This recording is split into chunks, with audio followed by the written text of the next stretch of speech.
ಗೌಡಗೆ ಸಂಬಂಧಪಟ್ಟಂತಹ ಸ್ಫೋಟಕ ಸುದ್ದಿ, ಇನ್ನೆಲ್ಲೂ ಇರದ ಮೆಗಾ ಎಕ್ಸ್ಕ್ಲೂಸಿವ್ ಸುದ್ದಿ ಬಯಲಾಯ್ತು.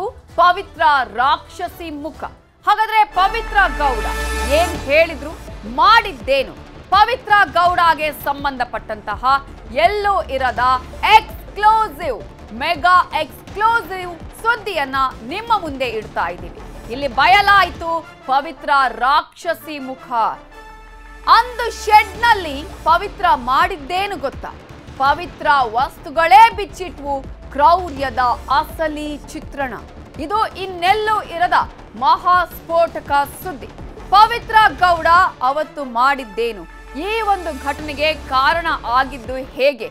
ಅವತ್ತು ಶೆಡ್ ನಲ್ಲಿ ಪವಿತ್ರ ಕೈಗೊಂಡಂತಹ ನಿರ್ಧಾರ, ಆಕೆ ಮಾಡಿದಂತಹ ಇಂತಹ ಕೃತ್ಯಗಳು ರೇಣುಕಾಸ್ವಾಮಿ ಕೊಲೆಯಾಗೋದಿಕ್ಕೆ ಕಾರಣ ಆಯ್ತಾ? ಪವಿತ್ರ ವಸ್ತುಗಳೇ ಯಾವ ರೀತಿಯಾಗಿ ಕ್ರೌರ್ಯವನ್ನ ಇವರು ಮೆರೆದಿದ್ರು ಅನ್ನುವಂತಹ ಅಸಲಿ ಚಿತ್ರಣವನ್ನ ಬಿಚ್ಚಿಡ್ತಾ ಇವೆ. ಇದು ಇನ್ನೆಲ್ಲೂ ಇರದ ಮಹಾಸ್ಫೋಟಕ ಸುದ್ದಿ. ಹಾಗಾದ್ರೆ ಶೆಡ್ ನಲ್ಲಿ ಅವತ್ತು ಪವಿತ್ರ ಮಾಡಿದ್ದೇನು? ಶೆಡ್ ನಲ್ಲಿ ಪವಿತ್ರ ಈ ರೀತಿಯಾದಂತಹ ನಿರ್ಧಾರ ತೆಗೆದುಕೊಳ್ಳದಿದ್ರೆ, ಈ ತರದ ವರ್ತನೆಯನ್ನ ತೋರಿಸದಿದ್ರೆ ಇದ್ಯಾವುದು ನಡೀತಾ ಇರ್ಲಿಲ್ವಾ? ಇವತ್ತು ಎಲ್ರು ಕೂಡ ಜೈಲು ಪಾಲಾಗಿದ್ದಾರೆ. ಇವರಿಬ್ಬರು ಮಾತ್ರ ಅಲ್ಲ, ಇವರ ಜೊತೆ ಇದ್ದಂಥವರು ಯಾರೋ ಅಮಾಯಕರು ಕೂಡ, ಅಂದ್ರೆ ಕೆಲವು ಡ್ರೈವರ್ಗಳಾಗಿರ್ಬೋದು ಅಥವಾ ತನಗೆ ಬಾಡಿಗೆ ಸಿಕ್ತು ಅಂತ ಹೇಳಿ ಬಂದಂಥವ್ರು, ಅವರು ಕೂಡ ಈಗ ಜೈಲು ಪಾಲಾಗಿದ್ದಾರೆ. ಹಾಗಾದ್ರೆ ಇದಕ್ಕೆ ಕಾರಣ ಪವಿತ್ರ ಗೌಡ ತೆಗೆದುಕೊಂಡ ಆ ನಿರ್ಧಾರನ, ಆಕೆಯ ಕ್ರೌರ್ಯನ. ಪವಿತ್ರ ಗೌಡ ಈ ರೀತಿಯಾಗಿ ನನಗೆ ಆತ ಅಶ್ಲೀಲ ಮೆಸೇಜ್ ಅನ್ನ ಮಾಡ್ತಾನೆ ಅಂತ ಹೇಳಿ ಒಂದಷ್ಟು ಪ್ಲಾನ್ ಗಳನ್ನ ಮಾಡಿ ಆ ನಂತರ ದರ್ಶನ್ ಮುಖಾಂತರ ಕಿಡ್ನಾಪ್ ಮಾಡಿಸುವಂತಹ ಪ್ರಯತ್ನ ಆಯ್ತಲ್ಲ. ಹಾಗಾದ್ರೆ ಆತನನ್ನ ಕಿಡ್ನಾಪ್ ಮಾಡಿದ ಬಳಿಕ ಅಲ್ಲಿ ಪಟ್ಟಣಗೆರೆ ಶೆಡ್ ಅಲ್ಲಿ ಆಗಿದ್ದೇನು, ಏನೇನು ನಡೆಯಿತು? ಅಲ್ಲಿ ಪವಿತ್ರ ಬಟ್ಟೆ ಚಪ್ಪಲಿಯಲ್ಲಿ ಸ್ವಾಮಿಯ ರಕ್ತದ ಕಲೆ ಇದೆ. DNA ರಿಪೋರ್ಟ್ ನಲ್ಲಿ ಬಯಲಾಯಿತು ಈ ಒಂದು ಸತ್ಯ. ರೇಣುಕಾ ಮೇಲೆ ಪವಿತ್ರ ಮನಸ್ಸೋ ಇಚ್ಛೆ ಹಲ್ಲೆಯನ್ನ ಮಾಡಿದ್ದಾನೆ. ಪ್ರಮುಖವಾಗಿ ಇಲ್ಲಿ ಗಮನಿಸಬೇಕಾಗಿರೋದು, ಪವಿತ್ರ ಗೌಡನೇ ರೇಣುಕಾ ಸ್ವಾಮಿ ಮೇಲೆ ರಕ್ತ ಬರುವ ಹಾಗೆ ಹೊಡೆದಿದ್ರು.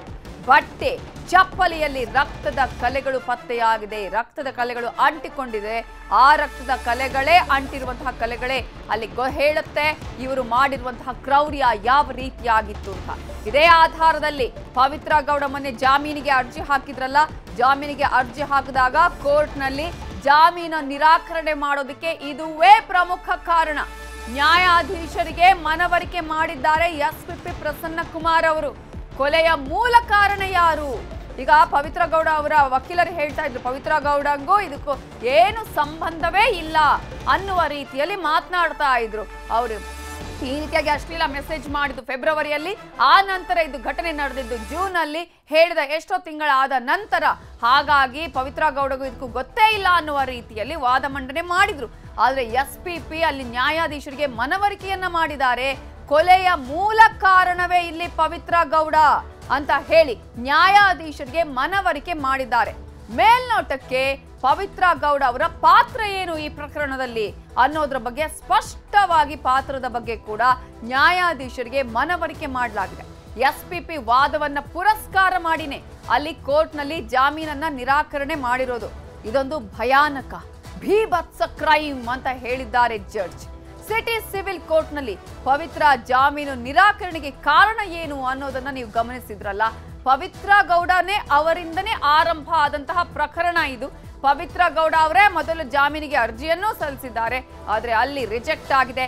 ಕಾರಣ ಪವಿತ್ರ ಗೌಡ ಅವರ ಪಾತ್ರ ಏನು ಅನ್ನೋದು ನ್ಯಾಯಾಧೀಶರಿಗೆ SPP ಮನವರಿಕೆ ಮಾಡಿದ್ದಾರೆ.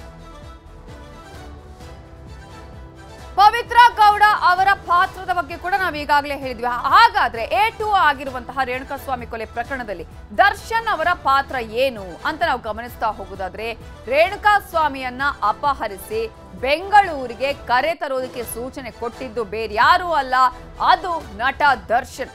ಸ್ವತಃ ತಾನು ಹಲ್ಲೆಯನ್ನ ನಡೆಸಿ ಇತರರಿಗೂ ಹಲ್ಲೆಗೆ ಸೂಚನೆಯನ್ನ ಕೊಟ್ಟಿರುವ ಪಾತ್ರ ಕೂಡ ಇಲ್ಲಿ ಇದೆ.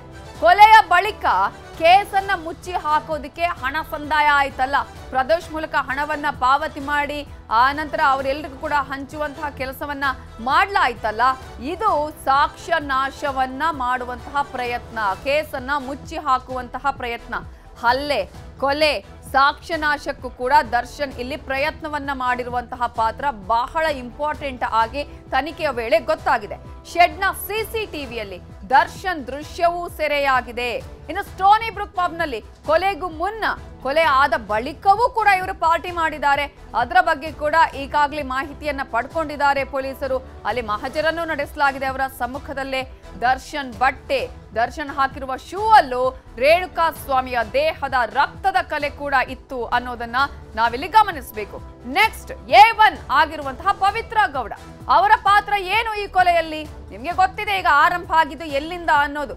ಕೊಲೆ ಮಾಡೋದಕ್ಕೆ ಮೂಲ ಕಾರಣ ಏನು ಅಂತ ಹೇಳಿ ಹುಡುಕುವಾಗ, ಹಲ್ಲೆ ಮಾಡುವಾಗ ಸ್ಥಳದಲ್ಲೇ ಹಾಜರಿದ್ದಿದ್ದು. ಫಸ್ಟ್ ಕಿಡ್ನಾಪ್ ಮಾಡಿ ಆತನನ್ನ ಕರ್ಕೊಂಡು ಬಂದು ಈ ತರ ಅಶ್ಲೀಲ ಮೆಸೇಜ್ ಅನ್ನ ಮಾಡಿದ್ದಾನೆ ಆತ ಅಂತ ಹೇಳಿ ಪ್ಲಾನ್ ಮಾಡಿ ಕಿಡ್ನಾಪ್ ಮಾಡಿ ಕರ್ಕೊಂಡು ಬರುವ ರೀತಿಯವರೆಗೂ ಕೂಡ ಆಗಿದ್ದು ಅಲ್ಲಿಂದ. ಸೊ ಹಲ್ಲೆ ಮಾಡುವ ಸಂದರ್ಭದಲ್ಲಿ ಸ್ಥಳದಲ್ಲೇ ಹಾಜರಿದ್ದಿದ್ದು ಪವಿತ್ರ ಗೌಡ.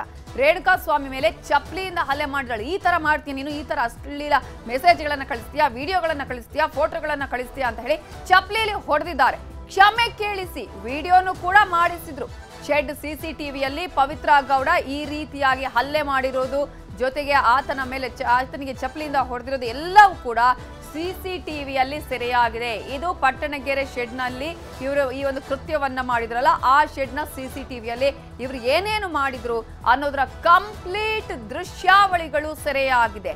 ಜಡ್ಜ್ಗೆ ಈ ಎಲ್ಲಾ ವಿಚಾರಗಳನ್ನ SPP ಮನವರಿಕೆ ಮಾಡಿದ್ದಾರೆ. ಯಾವ ಕಾರಣಕ್ಕಾಗಿ ಇವರಿಗೆ ಬೇಲ್ ಕೊಡಬಾರ್ದು ಅಂತ ಹೇಳಿ, ಕೊಟ್ರೆ ಏನಾಗತ್ತೆ ಅನ್ನೋದ್ರ ಬಗ್ಗೆ ಕೂಡ SPP ನ್ಯಾಯಾಧೀಶರಿಗೆ ಮನವರಿಕೆ ಮಾಡಿದ ಬಳಿಕವೇ ನ್ಯಾಯಾಧೀಶರ ಬಾಯಿಂದ ಕೂಡ ಉದ್ಗಾರ ಬರುತ್ತೆ, ಇದು ಭೀಭತ್ಸ ಪ್ರಕರಣ, ಭಯಾನಕ ಅಂತ ಹೇಳಿ. ಹಾಗಾದ್ರೆ ಇಡೀ ಪ್ರಕರಣಕ್ಕೆ ಸಂಬಂಧಪಟ್ಟ ಹಾಗೆ ಯಾವ ರೀತಿಯಾಗಿ ಈ ಇಬ್ಬರ ಪಾತ್ರ ಇದೆ, ಚಾರ್ಜ್ ಶೀಟ್ ನಲ್ಲಿ ಉಲ್ಲೇಖ ಆಗಿರೋದು ಏನು, ಜಾಮೀನು ನಿರಾಕರಣೆಗೆ ಕಾರಣ ಏನು, ವಾಟ್ ನೆಕ್ಸ್ಟ್, ಜಾಮೀನು ಸಿಗುತ್ತಾ ದರ್ಶನ್ಗೆ, ಇವೆಲ್ಲದರ ಬಗ್ಗೆ ಇನ್ನಷ್ಟು ಡೀಟೇಲ್ಸ್ ಅನ್ನ ಕೊಡೋದಿಕ್ಕೆ ನಮ್ಮ ರಿಪೋರ್ಟರ್ ಮುನಿರಾಜು ಈಗ ನೇರ ಸಂಪರ್ಕದಲ್ಲಿ ಜಾಯ್ನ್ ಆಗಿದ್ದಾರೆ. ಮುನಿರಾಜು, ಈಗಾಗಲೇ ಚಾರ್ಜ್ ಶೀಟ್ ಸಲ್ಲಿಕೆ ಆಗಿದೆ, ಆದ್ರೆ ನಾವು ಈಗ ಬೆಳಗಿನಿಂದಲೂ ಒಂದೊಂದು ಫೋಟೋವನ್ನ ತೋರಿಸ್ತಾ ಇದ್ವಿ. ಯಾವ ರೀತಿಯಾಗಿ ಹಲ್ಲೆ ಆಯಿತು, ಆತ ಜೀವ ಭಿಕ್ಷೆಯನ್ನು ಕೇಳುವಂತಹ ವಿಚಾರ ಆಗಿರ್ಬೋದು, ಆತನ ಮೈ ಮೇಲಿರುವಂತಹ ರಕ್ತದ ಕಲೆಗಳಾಗಿರ್ಬೋದು, ತಲೆಯ ಮೇಲೆ ಹೊಡೆದಂತಹ ಗಾಯಗಳಾಗಿರ್ಬೋದು, ಇವೆಲ್ಲವನ್ನ ಕೂಡ ತೋರಿಸಿದ್ವಿ. ಆದರೆ ಇಷ್ಟೆಲ್ಲ ಆಗಿದ್ರು ಕೂಡ A1 ಆಗಿದ್ದ ಪವಿತ್ರನೇ ಫಸ್ಟ್ ಜಾಮೀನಿಗೆ ಅರ್ಜಿಯನ್ನ ಸಲ್ಲಿಸ್ತಾರೆ, ನಿರಾಕರಣೆ ಕೂಡ ಆಗತ್ತೆ. ಹಾಗಾದ್ರೆ ಪವಿತ್ರ ಗೌಡ ಈ ಒಂದು ಪ್ರಕರಣದಲ್ಲಿ ಯಾವ ರೀತಿಯ ಪಾತ್ರವನ್ನ ವಹಿಸಿದ್ರು, ಏನೆಲ್ಲ ಈ ಒಂದು ಕೃತ್ಯಕ್ಕೆ ಅವರಿಂದಾನೇ ಕಾರಣ ಆಯ್ತು ಅನ್ನೋದ್ರ ಬಗ್ಗೆ ಡೀಟೇಲ್ಸ್ ಕೊಡೋದಾದ್ರೆ? ನವಿತಾ, ಈ ಒಂದು ಕೊಲೆ ಕೇಸಲ್ಲಿ ಪವಿತ್ರ ಗೌಡನೇ ಮೇನ್ ರೋಲ್ ಅಂತಾನೆ ಹೇಳ್ಬೇಕಾಗುತ್ತೆ. ಯಾಕಂದ್ರೆ ಇಡೀ ಸೀನ್ ಕ್ರಿಯೇಟ್ ಆಗೋದೇ ಪವಿತ್ರ ಗೌಡ ಮತ್ತೆ ಆಕೆ ಮಾಡಿರುವಂತಹ ಒಂದು ಮೆಸೇಜ್ ಇರ್ಬೋದು, ಮತ್ತೆ ಆಕೆ ಏನು ಪವನ್ ಜೊತೆ ಸೇರಿ ಒಂದು ಡ್ರಾಮಾವನ್ನ ಸೃಷ್ಟಿ ಮಾಡ್ತಾರೆ. ಆ ಒಂದು ಡ್ರಾಮಾದಿಂದಲೇ ಇಡೀ ಸೀನ್ ಕ್ರಿಯೇಟ್ ಆಗುತ್ತೆ. ಮತ್ತೆ ಈ ಒಂದು ಕೊಲೆಗೂ ಕೂಡ ಆಕೆಯ ಮುಖ್ಯ ಕಾರಣ ಅಂತ ಹೇಳ್ಬೇಕಾಗುತ್ತೆ. ಮತ್ತೆ ಈಗಾಗಲೇ ಆಕೆ ಈ ಒಂದು ಪ್ರಕರಣದಲ್ಲಿ ಜಾಮೀನನ್ನು ಕೋರಿ ಒಂದು ಸೆಷನ್ ಕೋರ್ಟ್ ನಲ್ಲಿ ಒಂದು ಅರ್ಜಿಯನ್ನು ಕೂಡ ಸಲ್ಲಿಕೆ ಮಾಡಿದ್ರು. ನಂತರ ಈ ಬಗ್ಗೆ ಏನು ಆಕೆ ಪರ ವಕೀಲರು ಮತ್ತೆ ಒಂದು ಸರ್ಕಾರಿ ಪರ ವಕೀಲರು ಕೂಡ ಒಂದು ವಾದವನ್ನು ಮಾಡಿದ್ರು. ಆದ್ರೆ ಈ ಒಂದು ಪ್ರಕರಣದಲ್ಲಿ ಆಕೆ ರೋಲ್ ತುಂಬಾ ಮುಖ್ಯ ಇರೋದ್ರಿಂದ ಮತ್ತೆ ಸಾಕಷ್ಟು ಒಂದು ಏನು ಈ ಒಂದು ಕೊಲೆ ಪ್ರಕರಣದಲ್ಲಿ ಆಕೆ ಕೂಡ ಭಾಗಿ ಆಗಿರೋದ್ರಿಂದ ಇದ್ರ ಬಗ್ಗೆ SPP ಕೂಡ ಒಂದು ಸಾಕಷ್ಟು ಒಂದು ವಾದವನ್ನು ಕೂಡ ಮಂಡನೆ ಮಾಡಿದ್ರು. ನಂತರ ಈ ಒಂದು ಜಾಮೀನು ಅರ್ಜಿ ಕೂಡ ಒಂದು ವಜಾಗೊಂಡಿತ್ತು. ಇದೀಗ ಆಕೆ ಮತ್ತೆ ಹೈಕೋರ್ಟ್ ನಲ್ಲಿ ಒಂದು ಜಾಮೀನು ಅರ್ಜಿಯನ್ನು ಕೂಡ ಈಗ ಸಲ್ಲಿಕೆ ಮಾಡಿದ್ದು, ಅದು ಕೂಡ ಸೋಮವಾರ ವಿಚಾರಣೆಗೆ ಬರುವಂತಹ ಸಾಧ್ಯತೆ ಇದೆ. ಮತ್ತೆ ಈ ಒಂದು ಜಾಮೀನು ಅರ್ಜಿಗೆ ಒಂದು ಆಕ್ಷೇಪಣೆ ಸಲ್ಲಿಕೆ ಮಾಡೋದಕ್ಕೂ ಕೂಡ ಈಗ ಈ ಪೊಲೀಸರು ಒಂದು ವರದಿಯನ್ನು ಕೂಡ ತಯಾರಿಯನ್ನು ಮಾಡ್ತಾ ಇರುವಂತದ್ದು. ಮತ್ತೆ ಈ ಒಂದು ಪ್ರಕರಣದಲ್ಲಿ ಆಕೆ ರೋಲ್ ಮತ್ತೆ ಆಕೆ ಜಾಮೀನು ಅರ್ಜಿ ವಜಾಗೋದಕ್ಕೆ ಕೆಲವು ಕಾರಣಗಳನ್ನು ಕೂಡ ಪೊಲೀಸರು ಮೆನ್ಷನ್ ಮಾಡಿದ್ದಾರೆ. ಅದರಲ್ಲಿ ಪ್ರಮುಖವಾಗಿ ಏನು ಆಕೆ ಮತ್ತೆ ರೇಣುಕಾ ಸ್ವಾಮಿ ಏನು ಒಂದು ಮೆಸೇಜ್ ಚಾಟಿಂಗ್ ನಡೀತಾ ಇತ್ತು, ಆ ಒಂದು ಚಾಟಿಂಗ್ ವೇಳೆ ಏನು ರೇಣುಕಾ ಸ್ವಾಮಿ ಅಶ್ಲೀಲ ಮೆಸೇಜ್ ಗಳನ್ನ ಮಾಡ್ತಾ ಇದ್ದ ಮತ್ತೆ ಫೋಟೋವನ್ನ ಕಳಿಸ್ತಾ ಇದ್ದ ಅಂತೇಳಿ ಆಕೆ ಒಂದು ಆರೋಪವನ್ನು ಮಾಡಿದ್ಲು. ನಂತರ ಆತನನ್ನ ಕಿಡ್ನಾಪ್ ಮಾಡೋದಕ್ಕೆ ಮತ್ತೆ ಆತನನ್ನ ಬೆಂಗಳೂರಿಗೆ ಕರ್ಕೊಂಡು ಬರೋದಕ್ಕೆ ಒಂದು ಸಂಚು ರೂಪಿಸೋದ್ರಲ್ಲಿ ಕೂಡ ಪವಿತ್ರ ಗೌಡ ಪ್ರಮುಖ ಪಾತ್ರವನ್ನು ವಹಿಸ್ತಾಳೆ. ನಂತರ ಏನು ಪವನ್ಗೆ ಹೇಳಿ ಆತನನ್ನ ಕಿಡ್ನಾಪ್ ಮಾಡುವಂಥದ್ದು ಮತ್ತೆ ಈ ಒಂದು ಷಡ್ಯಂತ್ರದ ಬಗ್ಗೆ ಇಡೀ ಪ್ಲಾನ್ ಅನ್ನ ಮಾಡೋದ್ರಲ್ಲಿ ಕೂಡ ಪವಿತ್ರ ಗೌಡ ಒಂದು ಮೇನ್ ರೋಲ್ ಇರುತ್ತೆ. ಆ ನಂತರ ಈ ಒಂದು ಕ್ರೈಮ್ ಸೀನ್ ಏನಿದೆ ಅಂದ್ರೆ ಶೆಡ್ ನಲ್ಲಿ ಅಲ್ಲೇ ಮಾಡ್ಬೇಕಾದ್ರೆ ಆಕೆ ಕೂಡ ಅಲ್ಲಿ ಪ್ರತ್ಯಕ್ಷ ಆಗಿರ್ತಾಳೆ. ಅಂದ್ರೆ ಅದು ಕೂಡ ಒಂದು ಪಾಯಿಂಟ್ ಆಗುತ್ತೆ. ಯಾಕಂದ್ರೆ ಆಕೆ ಒಂದು ಸಂಚನ ರೂಪಿಸಿ ಒಂದು ಪ್ಲಾನ್ ಅನ್ನು ಕೊಟ್ಟಿದ್ರೆ ಸಾಕಿತ್ತು. ಆದ್ರೆ ನೇರವಾಗಿ ಆಕೆ ಕೂಡ ಆ ಒಂದು ಘಟನಾ ಸ್ಥಳಕ್ಕೆ ಬರ್ತಾಳೆ. ನಂತರ ಆ ಒಂದು ಸ್ಥಳದಲ್ಲಿ ಆಕೆ ಕೂಡ ಅಲ್ಲೇಯನ್ನ ಮಾಡ್ತಾಳೆ. ಅಂದ್ರೆ ಈ ಒಂದು ಕೊಲೆ ಪ್ರಕರಣದಲ್ಲಿ ಆಕೆ ಕೂಡ ಭಾಗಿಯಾಗಿರೋದು ಕೂಡ ಅಲ್ಲಿ ಸಾಬೀತಾಗಿರೋದು. ಏನು ತನ್ನ ಕಾಲಲ್ಲಿದ್ದಂತ ಚಪ್ಪಲಿಯಿಂದಲೇ ರೇಣುಕಾ ಸ್ವಾಮಿ ಮೇಲೆ ಒಂದು ಹಲ್ಲೆಯನ್ನ ಮಾಡಿರೋದು ಕೂಡ ಅಲ್ಲಿ ಗೊತ್ತಾಗುತ್ತೆ. ನಂತರ ನಿನ್ನಂತವರು ಬದುಕಬಾರದು ಅಂತೇಳಿ ಆ ಒಂದು ಸಂದರ್ಭದಲ್ಲಿ ಬೈದು ಹಲ್ಲೆ ಮಾಡಿರೋದು ಕೂಡ ಗೊತ್ತಾಗಿತ್ತು. ಆ ನಂತರ ಈ ಒಂದು ಘಟನೆ ಏನು ಕೊಲೆಯಲ್ಲಿ ಭಾಗಿಯಾಗುವುದು ಮತ್ತೆ ಕ್ರೈಮ್ ಸೀನ್ ನಲ್ಲಿ ಕೂಡ ಆಕೆ ಇನ್ವಾಲ್ವ್ಮೆಂಟ್ ಆಗಿರೋದು ಕೂಡ ಎರಡೂ ಸಾಬೀತಾಗಿರುತ್ತೆ. ಮತ್ತೆ ಇದಕ್ಕೆ ಸಂಬಂಧಪಟ್ಟಂತೆ ಸಿಸಿಟಿವಿ ಫುಟೇಜ್ ಇರ್ಬೋದು, ಮತ್ತೆ ಆಕೆ ಮಾಡಿರುವಂತಹ ಒಂದು ಚಾಟಿಂಗ್ಸ್ ಇರ್ಬೋದು, ಮತ್ತೆ ಆಕೆ ಆತನನ್ನು ಕಿಡ್ನಾಪ್ ಮಾಡೋದಕ್ಕೆ ಏನೆಲ್ಲ ಒಂದು ಪ್ಲಾನ್ ಅನ್ನ ಮಾಡಿದ್ರು ಆ ಒಂದು ಚಾಟಿಂಗ್ಸ್ ಮತ್ತೆ ಮೊಬೈಲ್ ಸಿಡಿಆರ್ ರಿಪೋರ್ಟ್ ಕೂಡ ಈಗ ಸಿಕ್ಕಿರುವಂತದ್ದು. ಮತ್ತೆ ಇದೇ ವೇಳೆ ಏನು ಕೊಲೆ ಮಾಡಿದ ಸಂದರ್ಭದಲ್ಲಿ ಆಕೆ ಒಂದು ಬಟ್ಟೆ ಮತ್ತೆ ಚಪ್ಪಲಿಯನ್ನು ಕೂಡ ಪೊಲೀಸರು ಸೀಸ್ ಮಾಡಿದ್ರು. ಅದರಲ್ಲಿ ಕೂಡ ಒಂದು DNA ಟೆಸ್ಟ್ ನಲ್ಲಿ ಅವು ಕೂಡ ಪ್ರೂವ್ ಆಗಿದ್ದಾವೆ. ಇಷ್ಟೆಲ್ಲ ಒಂದು ಸಾಕ್ಷ್ಯಾಧಾರಗಳು ಆಕೆ ಮೇಲೆ ಇರೋದ್ರಿಂದ ಆಕೆಗೆ ಜಾಮೀನನ್ನು ಕೊಡಬಾರದು ಅಂತೇಳಿ ಸರ್ಕಾರದ ಪರ ವಕೀಲರು ಕೂಡ ಒಂದು ವಾದವನ್ನ ಮಾಡಿದ್ರು. ಇದೆಲ್ಲ ಅಂಶಗಳನ್ನ ಪರಿಗಣನೆ ಮಾಡಿದಂತ ಕೋರ್ಟ್ ಏನಿದೆ ಅವರ ಏನು ಪವಿತ್ರ ಗೌಡ ಜಾಮೀನು ಅರ್ಜಿಯನ್ನ ವಜಾಗೊಳಿಸಿರುವಂತದ್ದು. ಈಗ ಮತ್ತೆ ಹೈಕೋರ್ಟ್ ನಲ್ಲಿ ಆಕೆ ಜಾಮೀನು ಅರ್ಜಿಯನ್ನು ಸಲ್ಲಿಕೆ ಮಾಡಿದ್ದು ಸೋಮವಾರ ಈ ಬಗ್ಗೆ ಒಂದು ವಿಚಾರಣೆಗೆ ಬರುವಂತ ಸಾಧ್ಯತೆ ಇದೆ. ನವಿತಾ, ಓಕೆ, ಈಗಾಗಲೇ ದರ್ಶನ್ಗೆ ಸಂಬಂಧಪಟ್ಟಾಗಿ ಗಮನಿಸೋದಾದ್ರೆ ಈಗ ದರ್ಶನ್ಗೆ ಈ ರೀತಿಯಾಗಿ ಆಗಿದೆ, ಅಶ್ಲೀಲ ಮೆಸೇಜ್ಗಳನ್ನು ಕಳಿಸಿದಂತೆ ಪವನ್ ಥ್ರೂ ಈಗಾಗಲೇ ದರ್ಶನ್ಗೆ ಹೇಳುವಂತಹ ಪ್ರಯತ್ನ. ದರ್ಶನ್ ಪಾತ್ರವನ್ನು ನಾವು ಗಮನಿಸಿದ್ರೆ A2 ಇಂದ A1 ಆಗಬಹುದಾ ಅನ್ನೋದಕ್ಕೆ ಚಾರ್ಜ್ ಶೀಟ್ ನಲ್ಲಂತೂ A2 ಇದೆ. ಈ ಹಿನ್ನೆಲೆಯಲ್ಲಿ ಈಗ ದರ್ಶನ್ ಕೂಡ ಜಾಮೀನು ಸಲ್ಲಿಸದೆ ಸಿಗುವಂತಹ ಸಾಧ್ಯತೆಗಳು, ಯಾಕಂದ್ರೆ ಇಷ್ಟರ ಮಟ್ಟಿಗೆ ಕ್ರೂರತನ ಇದೆ ಇದರಲ್ಲಿ, ಕ್ರೌರ್ಯವನ್ನ ಮೆರೆಯಲಾಗಿದೆ ಇದರಲ್ಲಿ. ಜೀವ ಭಿಕ್ಷೆ ಕೇಳಿದ್ರು ಕೂಡ ಅದನ್ನು ಕೂಡ ಕೊಡದೆ, ಕ್ಷಮೆಯನ್ನು ನೀಡದೆ ಸಾಯಿಸಿದ್ದಾರೆ ಇವರ ಮನಸ್ಥಿತಿ. ಸೊ ಇವೆಲ್ಲವೂ ಕೂಡ ಯಾವ ರೀತಿಯಲ್ಲೇ ಈ ಒಂದು ಜಾಮೀನು ತೆಗೆದುಕೊಳ್ಳುವಂತಹ ಸಂದರ್ಭದಲ್ಲಿ ಪರಿಣಾಮ ಬೀರುತ್ತೆ. ನವಿತಾ, ಈಗಾಗಲೇ ಏನು ಪವಿತ್ರ ಗೌಡ ಒಂದು ಜಾಮೀನು ಕೋರಿ ಒಂದು ಅರ್ಜಿಯನ್ನು ಸಲ್ಲಿಕೆ ಮಾಡಿದ್ದಾಗಿದೆ. ಸೆಷನ್ ಕೋರ್ಟ್ ಅಲ್ಲಿ ಕೂಡ ಆಕೆ ಜಾಮೀನು ಅರ್ಜಿ ವಜಾಗಿತ್ತು. ಇದೀಗ ಚಾರ್ಜ್ ಶೀಟ್ ಕೂಡ ಈ ಒಂದು ಪ್ರಕರಣದಲ್ಲಿ ಸಲ್ಲಿಕೆ ಆಗಿರೋದ್ರಿಂದ ಈಗ ದರ್ಶನ್ ಕೂಡ ಒಂದು ಜಾಮೀನು ಅರ್ಜಿಯನ್ನು ಸಲ್ಲಿಕೆ ಮಾಡೋದಕ್ಕೆ ಒಂದು ಸಿದ್ಧತೆಯನ್ನ ಮಾಡುವಂತ ಸನ್ನಿವೇಶ ಈಗ ಕ್ರಿಯೇಟ್ ಆಗ್ತಿದೆ.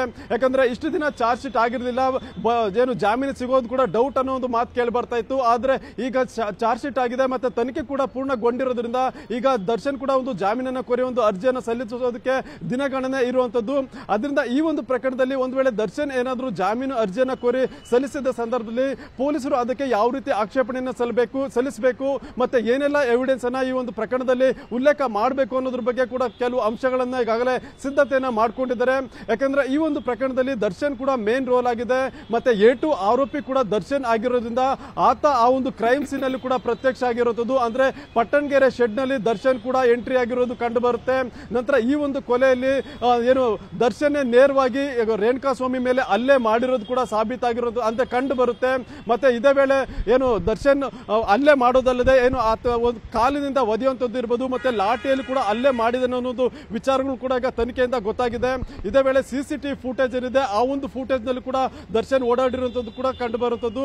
ಮತ್ತೆ ಈ ಒಂದು ಮೃತದೇಹವನ್ನ ಸಾಗಾಟ ಮಾಡೋದಕ್ಕೆ ಹಣಕಾಸಿನ ವ್ಯವಸ್ಥೆಯನ್ನು ಕೂಡ ದರ್ಶನ್ ಮಾಡಿದ ಅನ್ನೋದ್ರ ಬಗ್ಗೆ ಆರೋಪಿಗಳೇ ಒಂದು ಬಾಯನ್ನು ಬಿಟ್ಟಿದ್ದಾರೆ.